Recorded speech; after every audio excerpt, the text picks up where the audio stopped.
Hi students, now இப்போ example 2.5 பார்க்கலாம் 2.15 பார்க்கலாம். Solve the equation கொடுத்தாச்சா as questions நான் எழுதுறேன். 6 minus 4x minus x square equal to x plus 4. கொஞ்சம் இப்போ நமக்கு அந்த லாஸ்ட் டைம் நீங்க 2.14 பார்த்தீங்கன்னா அங்க லெஸ் தேன் சிம்பிள் வந்தது இல்லையா, ஈக்குவல் இல்லை. அதான் இப்போ நமக்கு கண்டிஷன் பார்த்தீங்கன்னா நமக்கு எனக்கு தந்தனையா கண்டிஷன்ஸ் பார்த்தோம். இங்க அப்படி ஈக்குவல் இருக்கு இல்லையா, அப்போ இதோட வேல்யூ இதோட ஈக்குவல் சொல்லும்போது நமக்கு தெரியும் இந்த ஸ்கொயர் ரூட்டோட வேல்யூ கண்டிப்பாக எப்படி இருக்கணும், பாசிட்டிவ் வரும். ஏன்னா பாசிட்டிவ் தான் இந்த டிஃபெண்ட் ஆகும் ஃபங்க்ஷன், அப்படின்னா நாட் டிஃபெண்ட் ஆகிடும். அப்போ இது கண்டிப்பாக நெகட்டிவ், அந்த ஸ்கொயர் ரூட்டுக்குள்ள இருக்க வேல்யூ வந்து நெகட்டிவ் இருக்கக்கூடாது, அது கண்டிப்பாக பாசிட்டிவ் இருக்கணும். அப்போ இது பாசிட்டிவ் இருந்தா இது லெஃப்ட் சைடு பாசிட்டிவ் இருந்தா ஈக்குவல் கூட ரைட் சைடு இருக்கு, அப்போ கண்டிப்பாக இதுவும் பாசிட்டிவ் வரும் இல்லையா. அப்போ நம்ம என்ன பண்ணலாம், என்ன ரூட் இருக்கு இல்லையா, அதை விட்டு நம்ம இது ஈஸியாக எடுத்துக்கலாம் இல்லையா. என்னதெல்லாம் எக்ஸ் பிளஸ் 4 கண்டிப்பாக இருக்கணும், 0 கிரேட்டர் வரும் சரிங்களா. அப்போ எக்ஸ் கிரேட்டர் -4 அதான் ஒரு கண்டிஷன் வரும். நம்ம இங்கே ஒரு கண்டிஷன், இந்த ரூட்ல தனியாக ஒரு கண்டிஷன் பார்த்தாலும், ஏன்னா இங்கே ஈக்குவல் இந்த கண்டிஷன் அங்கே என்ன ஆகும், அதுக்கும் ஓகே ஆகும் அவ்வளோதான் சரி. அப்போ எக்ஸ் கிரேட்டர் -4 ஒரு கண்டிஷன் தான். இப்போ சால்வ் பண்ணலாமா. இப்போ x minus 4x minus x square root தான் சால்வ் பண்ணுவீங்க, ரெண்டு பக்கமும் ஸ்கொயர் ஒன்று இல்லையா, square on both side. Square போனால் தான் நமக்கு என்ன பண்ண முடியும், சால்வ் பண்ண முடியும். அப்போ நான் ஸ்கொயர் பண்ணுமா, இங்கே ஸ்கொயர் பண்ணிங்கன்னா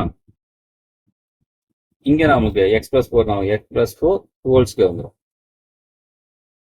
அப்போ இது ஃபார்ம் ஆனது எக்ஸ் ஸ்கொயர் இல்லை ஏ ஸ்கொயர் பிளஸ் 2ab ஆகும், 2 × x 2x × 4 8x ஆகிடுமா, பிளஸ் b ஸ்கொயர் 16. இப்போ லெஃப்ட் சைடு வந்து மைனஸ் எக்ஸ் ஸ்கொயருக்கா, இப்போ அதில் ரைட் சைடு கொண்டு போயிடலாமா. அப்போ x square plus 8x plus 16 minus 6 plus 4x square plus x square equal to 0. இப்போ மொத்தம் என்னாச்சு நமக்கு வந்து சாரி 4x இருக்குது, 4x நமக்கு 2x ஸ்கொயரா, 2x square plus 12x 12x plus 10 equal to 0 இல்லைன்னா பிளஸ் 6 மைனஸ் 6 10 எல்லாம் நம்ம பாருங்க நமக்கு டிவைட் பை 2 போடலாமா. அப்புறம் நமக்கு X square plus 6x plus 5 equal to 0 சரியா. இப்போ நம்ம ஃபேக்டர்ஸ் பண்ணாத மல்டி பண்ணால் 5 வரணும், ஆட் பண்ணால் 6 வரணும். அப்போ 5 1s 5. அப்போ எக்ஸ் பிளஸ் 5 இன்ட்டுனது எக்ஸ் பிளஸ் 1 ஈக்குவல் டு 0. அப்போ நம்ம எக்ஸ் வேல்யூ என்ன வரும் பாருங்க, எக்ஸ் பிளஸ் 5 ஈக்குவல் டு 0 சொல்லும்போது எக்ஸுக்கு என்ன வரும், -5 வந்துருமா.